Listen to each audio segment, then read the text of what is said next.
台中市二分局一个女警，去年伫个社群媒体来铺文，呛讲要甲市长卢秀燕来开枪，互地检署用恐吓罪来起诉。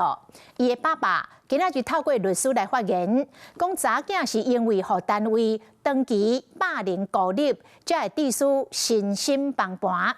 这个爸爸更加来压料，讲查囝捌互侦查队一个副队长关伫个会议室来收惊，才致使着查囝精神出真大问题。二分局是发文字的声明，讲这一切指控甲事实无符合。请政府热心宣导，伊是台中市分局细黄的女警查组。去年底因为伫社群发文章讲，要对台中市长卢秀燕的头壳开3枪等等的言论，互检方依照恐吓罪起诉。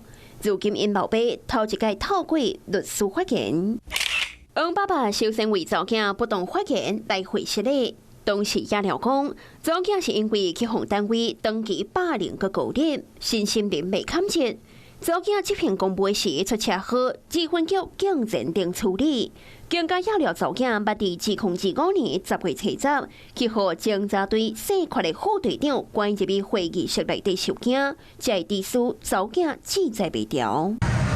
面对指控，二分局声明回应，针对车祸事故，专庭指派专员要提供法律协助。女警就职期间也积极协助就医、调整赖勤的勤务等等。目前女警防羁押。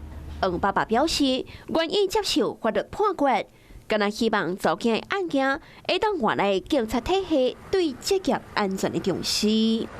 Hello， 我是雷亚，想要抢了先掌握最及时的新闻资讯吗？赶快订阅、按赞、开启小铃铛，锁定华视新闻 YouTube 频道。